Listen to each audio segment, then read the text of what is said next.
magkano ba yung motor papuntang San Agustin? Tapos yung sasakyan natin.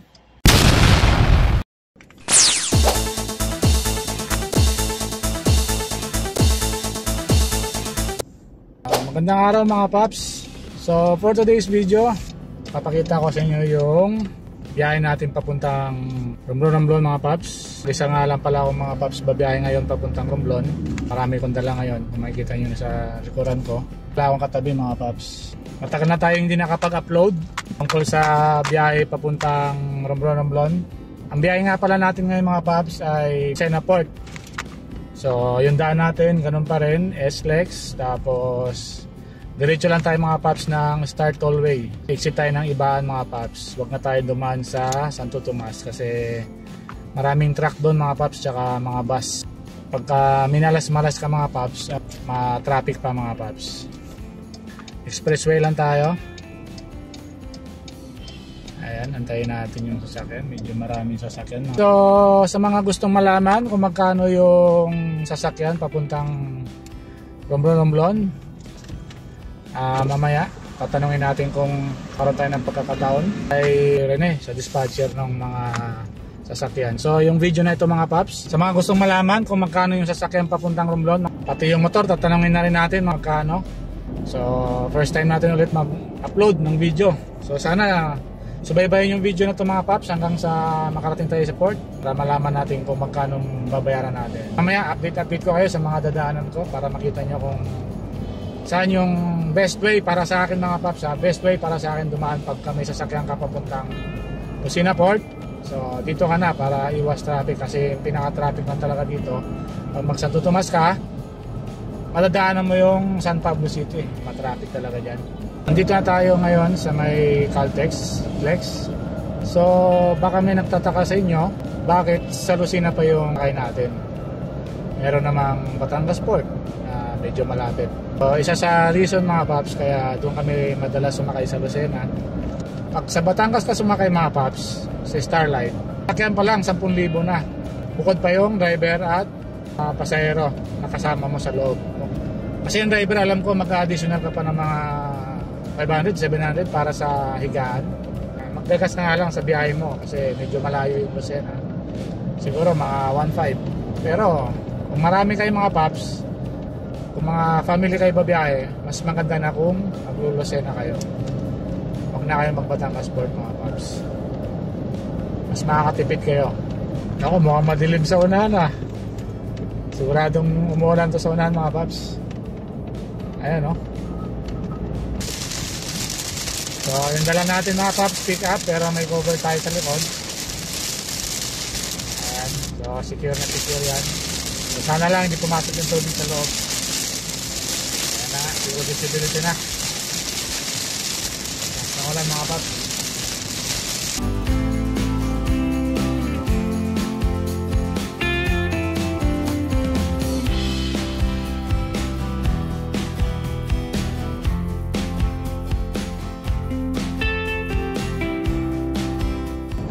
Yan ito mga paps, yung mga barrier na yan.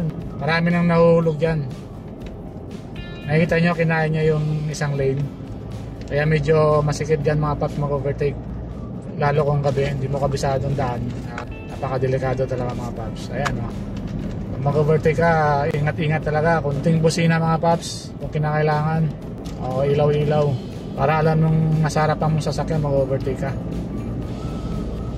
Okay mga paps, dito na pala tayo sa Ibaan mga paps. Sa Batangas. Ayan yung daan niya mga paps. Hindi ko na na-videoan yung pag-exit ko, nakalimutan ko. Sorry naman. So makikita nyo naman yun bago kayo dumating ng Batangas Port. Right side, Ibaan exit mga paps. Meron kayong makikita na signboard. So doon kayo mag-exit pagka dito kayo dumaan. Check natin 11:25. Umalis tayo doon mga 10 lagpas 10 na. So bumabiyahe na tayo ng mga nasa isang oras na yung biyahe natin mga paps. Nandito na tayo sa Batangas. So ito yung shortcut niya mga paps. Ayan, kakaliwa tayo dito sa gilid. Pero pag lumagpas ka mga paps, wala namang problema, hindi ka naman maliligaw. Labas mo, doon pa rin sa dulo kayo magtatagpo.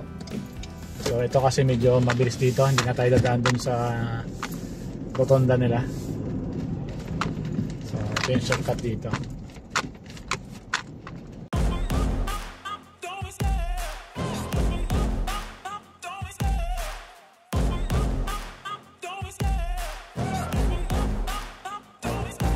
Love the chase and the hunt, and I set the pace when I'm running. I always take what I want and I always give it 100. Don't need a bank, no I'm funded. Play the game like it's nothing. I'm always thankful for something. Don't take for granted, stay humble. Now wake up, it's time to look at the enemy. Look in the mirror if he is no friend to me. It's not working out, maybe it's the chemistry. It's time to break up so I can make a better me. Better believe in your mind, cause it's everything.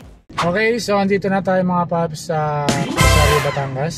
Ito yung unang bayan na madadaanan mo pagka papunta kang Lucena Port mga paps. Kung dito ka dadaan sa Star Toll mga paps. Yan, medyo traffic lang konti dahil sa crossing to mga paps. Paglagpas ito, dire-diretso na tayo. Doon naman tayo sa San Juan, Batangas.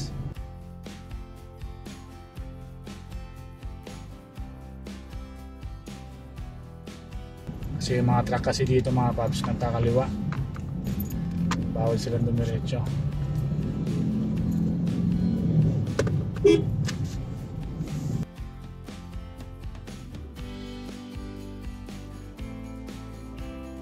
Okay mga paps, nandito na tayo sa San Juan, Batangas. Medyo maluwag yung biyahe natin ngayon mga paps. Yung itsura ng San Juan, Batangas dito mga paps na dadaanan nyo papuntang Lucena Port.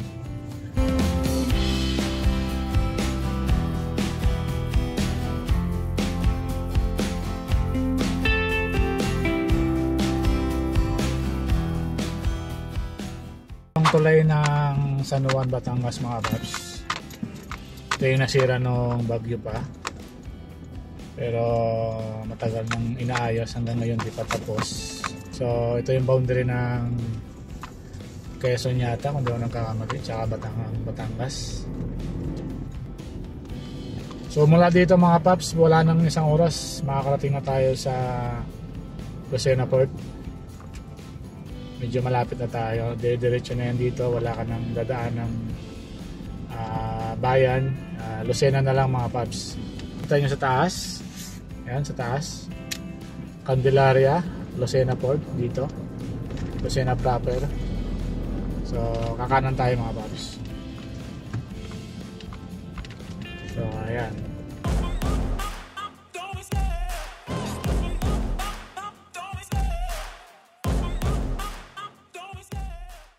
Okay, dito na tayo sa Lucena. So dito yung labas mo mga doon ka duman sa dinaanan natin kanina sa Star Toll, yan. So pag pumasok ka dito, Lucena proper yan mga paps. So diretso lang tayo. Meron din naman daan dito sa loob pero medyo matraffic. Highway na tayo dumaan mga paps. Tuturo ko rin sa inyo na hindi na tayo dadaan ng SM Lucena mga paps para hindi kayo matraffic. Una-una tuturo ko rin sa inyo yung shortcut nya. Doon ka dumaan sa Santo Tomas, ayan o, papuntang Manila. So dyan ka lulusot mga paps kung doon ka dumaan kanina sa San Pablo or Santo Tomas mga paps. So kung galing ka naman Lucena, dito ka lang, pasok ka lang sa diversion na to. Labas mo doon na San Juan, Batangas, tapos Star Toll. So sana nakatulong yung daan na tinuro ko sa inyo mga paps, sa mga baguhan dyan, para sa mas mabilis na biyahe mga paps. Para sa akin, mas mabilis dito, compare mo dito, medyo maraming stoplight. Ayan, nasa Lucena na tayo, kung makikita nyo sa harapan natin.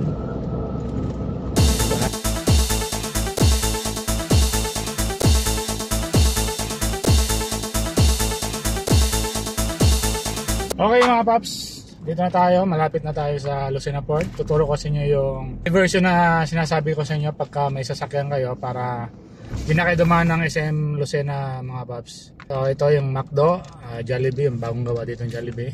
Pasok ka lang dito mga paps. Ayan. Tingnan nyo lang mga paps yung dadaanan ko. So itong way na to mga paps, pagka dinire-diretso mo to, lusot mo ay SM Lucena mga paps. Yun lang yung kanto na yon. Pagka pasok mo dito, bandang kaliwa may papasok. Ito na yung mga paps. Diversion na yan mga paps papuntang Lucena Port. So dito na dumadaan yung mga truck tsaka yung mga bus mga paps. Kaya magtataka ka walang dumadaan na truck sa may SM. Ayan, yung left side na to. Diretso lang yan mga paps. Makakarating ka ng Lucena Port. Okay? Ayun, nandito na tayo sa wakas sa Lucena Port. Parang medyo maalon. Sana hindi naman. Yun, nakikita nyo ba yung mga barko na yun? Star Horse. Ang biyahe mga Marinduque, Romblon yan mga. So, ito yung lalabasan mo dito sa loob. Dito na tayo mismo sa Lucena Port. Mga 3 oras mga paps kasama yung kain natin.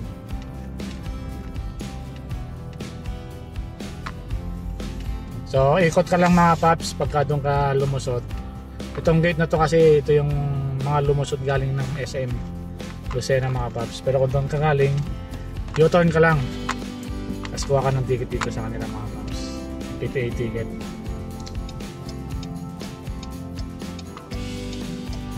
Ayan, U-turn ka lang.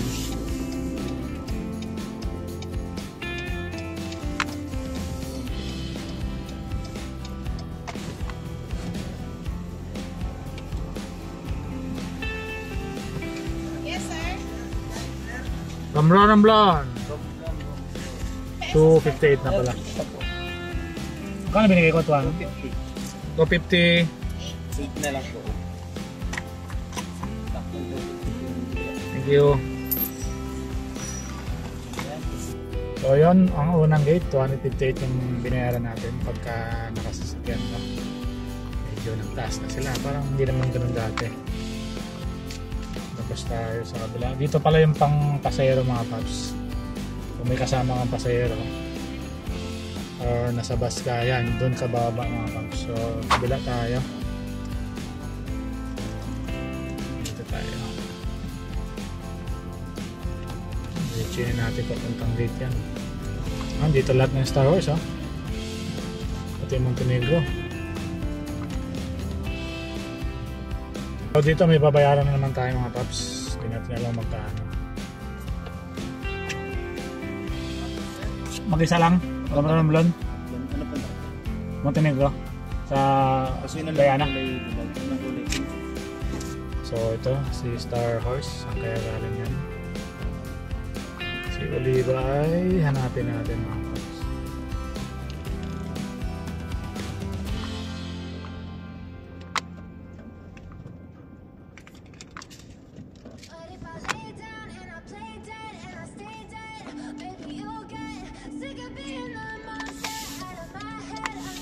Ayun. Kapagano ba?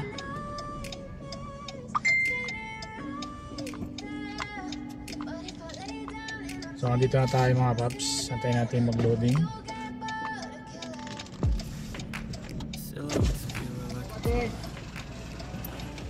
Shoutout muna, Boss Rene. Shoutout sa'yo! Yan yung ano natin dito, contact si Boss Rene. Boss Rene, may tanong lang ako, halika muna. Kasi may mga tanong yung mga kasama natin Magkano ba yung motor papuntang San Agustin? 2028 yung discounted natin. Ang ating regular na yung mga 3 plus. 3 plus, kasama na driver nun. Sama driver. Yung angkas hindi. 2083. Tapos pagka Romblon, Ang romblon natin ay nasa 2.6 ganyan. 2.6. Mas mahal lang konti. Mas mahal na konti, malayo. Tapos may discount pa ba yun? Ayun na yun. Yun na yun. Discounted na yan. Wala rin libre. Mga 2 plus 2. Tapos yung sasakyan natin, ito, yung private, 6.510 ang regular. 6.510. Discounted natin ay 5.2. 5 to sa akin. Simple naman. Tapos yung libreng tao, ilan? Dalawa lang. Okay, so yun. Salamat Boss Rene. Bigay ko yung number ng Boss Rene dito. Okay lang ano? Bigay ko yung number mo dito. Para pagkano basta. Okay. Okay, so nandito na tayo mga paps sa barko mismo. Si Oliva yung nasakyan natin ngayon mga paps. So medyo maalon daw. So mabuti lang nakita natin si Parcer Rene. At nakapagtanong tayo ng mga kailangan natin tanungin. Okay, so may babayaran tayo. So ito yung binayaran natin ngayon mga paps ay 5,656 mga paps yung ticket ng sasakyan. So kasama na driver dyan mga paps. Dito na tayo sa loob ng barko mga paps sa higaan. Wala masyadong pasahero mga paps. So di ko lang alam kung maraming tao sa may terminal. Pero mga nakakakit pa lang dito ay may mga sasakyan pala mga paps. Ay may mga truck. So So ito yung itsura niya mga paps. Silhouettes of you are like a dawn. Never really know just what you want. With you I don't ever feel calm. I can feel the sweat inside my palm.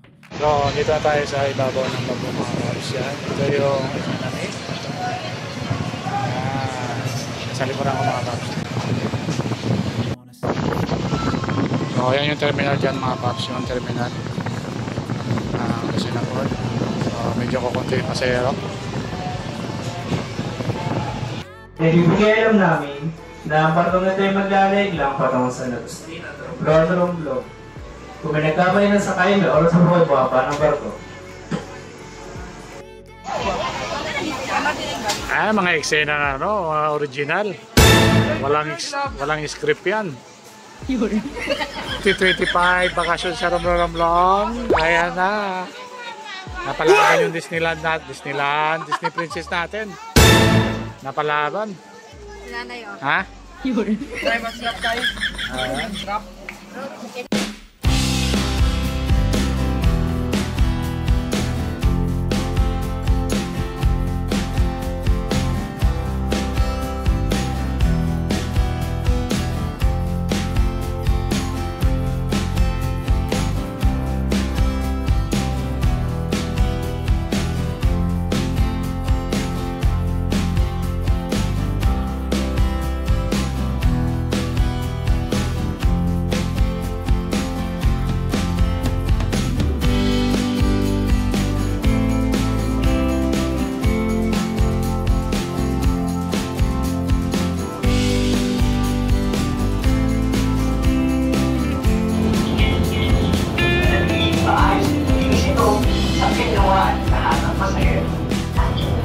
Alis na tayo mga paps. Ayan. So sana kalmado yung biyahe natin ngayon mga paps. Ilaw at tumawag ng hanggang walang tumarating, palagiging nakatingin o nakasulong nasaan ang alarm at ang present ng mga pamahalaan niya. Ha? Sa inyo wala? Wala yata.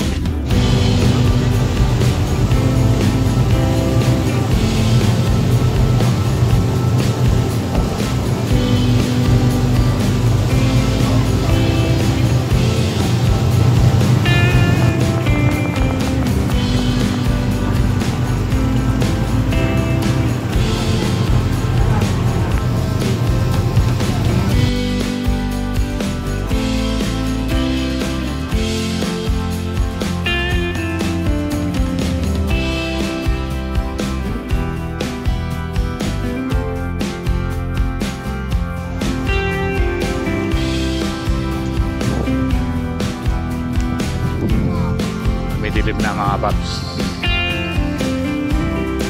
Background.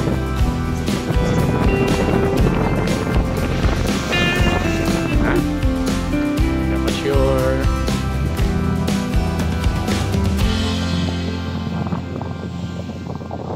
Good morning mga paps. Nandito na tayo sa San Agustin. Alas 11 ng gabi. Sakto mga paps. Dumating tayo ng San Agustin, kanyang kabilis yung barkong Oliva mga Pero paps. matagal daw.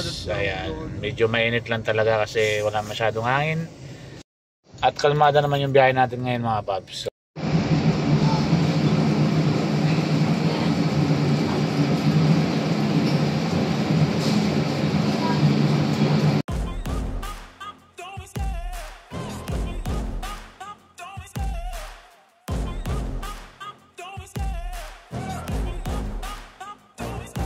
I love the chase and the hunt, and I set the pace when I'm running. I always take what I want and I always give it 100. Don't need a bank, no I'm funded. Play the game like it's nothing. I'm always